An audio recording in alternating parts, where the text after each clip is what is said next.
বিশ্বকাপে ঘুম কাণ্ড নিয়ে এবার মুখ খুলেছেন স্বয়ং তাসকিন আহমেদ। ঘুমের কারণে টিম বাস মিস করার অভিযোগ স্বীকার করলেও নির্ধারিত সময়ের আগেই মাঠে যাওয়ার দাবি করেছেন তিনি। একই সাথে তাকে নিয়ে মিথ্যা তথ্য না ছড়ানোর আহ্বান জানিয়ে গণমাধ্যম ও সংবাদকর্মীদের সতর্ক করে দিয়েছেন ঢাকা এক্সপ্রেস। আমি যখন দেখি টিভি খুলে দেখলাম তাসকিন খেলছে না, বেস্ট 11-এ নাই, তখনই আমি ফোন করি রাবিদকে। ও বলল যে ও টিম বাস মিস করেছে, তবে ও এসছে। অ্যাপোলোজাইজ করেছে পুরো টিমের কাছে। টিমের সবাইও এটা খুবই স্বাভাবিকভাবেই নিয়েছে। মানুষের ক্ষেত্রে ভুল হতেই পারে, আনইনটেনশনাল ভুল সবারই হয়ে থাকে।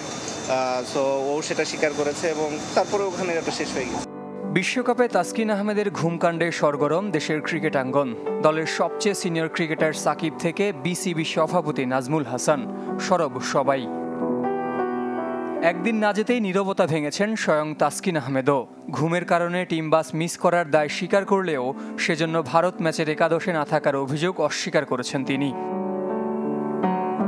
সামাজিক যোগাযোগ মাধ্যমে দীর্ঘ স্ট্যাটাসে ঢাকা এক্সপ্রেস জানিয়েছেন, ভারত ম্যাচের দিন সকাল 8:30টায় ছেড়ে যাওয়া টিম বাস মিস করে ভিন্ন উপায়ে সকাল 9টায় হোটেল ছাড়েন তিনি।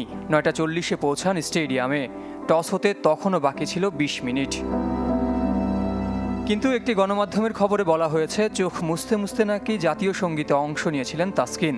কিন্তু ঢাকা এক্সপ্রেসের দাবি, জাতীয় সঙ্গীত শুরুর 35 মিনিট আগেই মাঠে গিয়েছিলেন তিনি।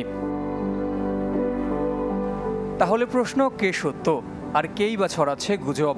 তাহলে কি বিশ্বকাপ ব্যর্থতা আড়াল করতেই বলির পাঠা বানানো হচ্ছে তাসকিনকে?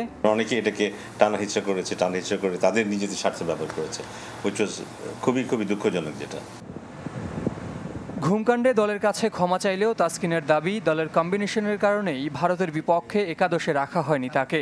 পেসার হওয়া সত্ত্বেও তার পরিবর্তে সেদিন ব্যাটার জাকের আলীর খেলা আর টস জিতে রান তাড়া করার সিদ্ধান্তও কথা বলছে তাসকিনের পক্ষে।